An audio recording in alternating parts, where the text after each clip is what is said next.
The thesis I will present is entitled Towards Global Sustainability Translation and Financial Analysis over China. Since the adoption of the Reform and Opening Up policy in 1978, after a decade of uninterrupted economic growth, China has entered a development mode that has been termed a new economic normalcy, becoming the world's largest producing and exporting country. Rapid economic development with increasing urbanization has led to a lifestyle based on excessive energy consumption. Given this situation, at the beginning of the last century, the Chinese government established a long term strategy known as Xiaokang Shehui. The fulfillment of this goal included in 2014 as part of the four all-inclusive 4个全面战略部署 by the new Chinese Communist Party Secretary Xi Jinping is the fundamental pillar of the broader concept of the Chinese dream, Zhongguomeng. China has taken important steps in the past 15 years with regard to pollution and sustainability issues. In 2005, CO2 emissions released in 1 year reached 25 million tons. In 2020, the figure was 3 million. This, however, implies that China will have to reach the maximum level of CO2 emissions by 2030 and decrease drastically thereafter. According to Goldman Sachs, China's road to decarbonization presents 16 trillion worth of investment opportunities, while China's green market will be the largest in the world, with a value of 1 trillion. Furthermore, China is the world's largest producer of electric bicycles, and according to the NEV Industry Development Plan, sales of electric cars will make up 20% of the car market in China.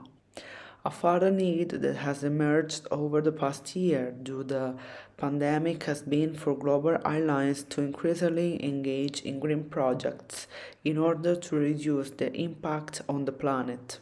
One of the intrinsic aims of this thesis was to tackle a translation and financial analysis of a well-known Chinese company listed on the Hong Kong Stock Exchange.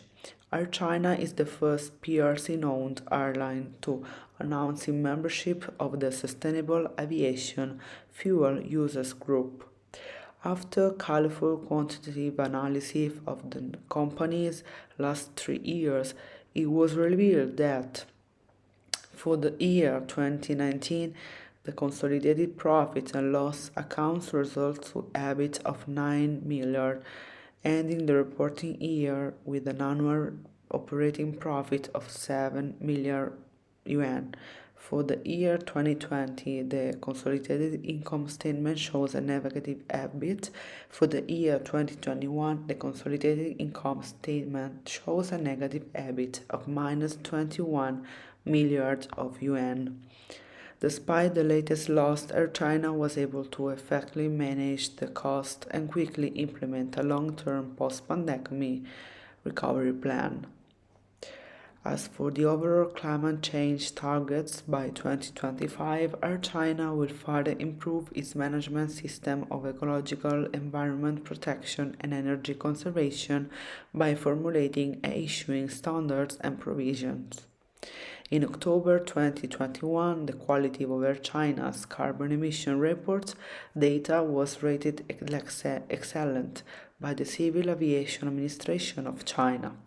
Compared to the previous year, Air China saved 20 tons of aviation fuels and reduced carbon dioxide emissions by 63,000 tons in 2021, achieving the coveted ISO 14001 certification.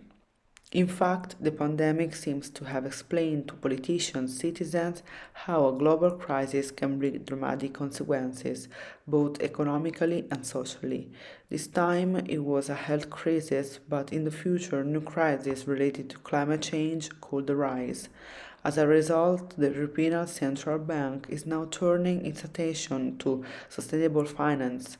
In this context, green bonds emerge, fixed income bonds issued by entities, public or private. that want to raise capital to finance their environmental protection projects. Although they have been on the market since 2007, green bonds have only caught the interest of investors in recent years.